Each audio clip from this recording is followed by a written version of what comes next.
Most people think that anxiety is a somewhat simple emotional experience, but give me a couple of minutes and I'll help you understand that there's more than one layer to anxiety. The traditional view goes something like this. When I'm facing some scary event or something that is anxiety provoking to me, a job interview or an invitation to a dinner party where I don't know people, your brain creates a threat estimate. So essentially your mind does some calculations, runs simulations and calculates what might happen and works out how risky this thing is.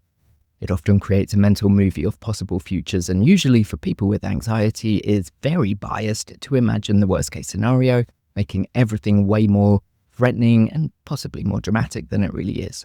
And as a result of these catastrophic threat estimates, you generate an emotional reaction to these horribly vivid stories that you're making up. And these are called pre-emotions because it's anticipatory fear of something that you're imagining. Pre-emotions.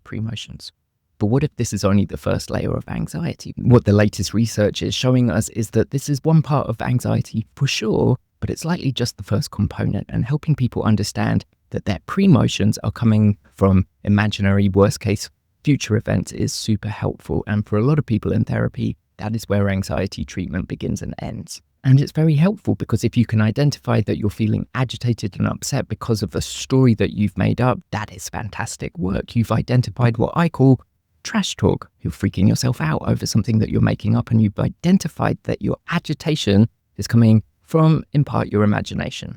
If you can curb those thoughts, your anxiety will often drop.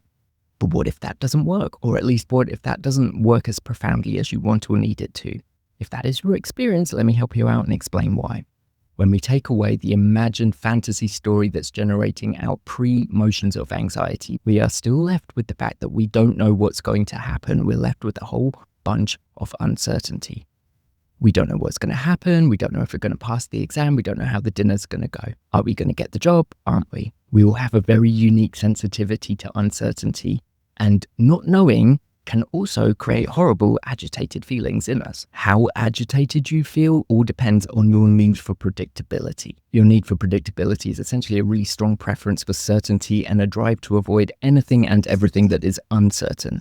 When we have this really high need to be certain and we're faced with the reality that we just don't know what's going to happen because, that's life, it creates a discrepancy, a gap between what we need and our reality. And that generates a whole bunch of agitated feelings and sensations. This distress that comes from being uncertain and needing things to be predictable creates a completely separate layer of discomfort on top of your concern about potential outcomes and the stories that you're making up. So this anxiety that comes from not knowing is probably less intense than the anxiety that comes from imagining worst case scenarios. And that's why it's often overlooked by therapists. Now, having said that, it can be persistent. It can be in the background, and it can be a lot harder to put your finger on. It's this background sense of agitation, tension, restlessness. Maybe you can't sleep at night and you can't quite put your finger on why. I can't tell you how many times I hear someone in my private practice say, I know I'm being ridiculous and this worst case scenario won't actually happen, but I still feel anxious. Now we know why. This person has a high need for predictability and a low tolerance for uncertainty. When you're in this state of mind, then we're going to turn towards our safety-seeking behaviors, reassurance, planning, controlling, or my favorite as an English person, worrying and ruminating.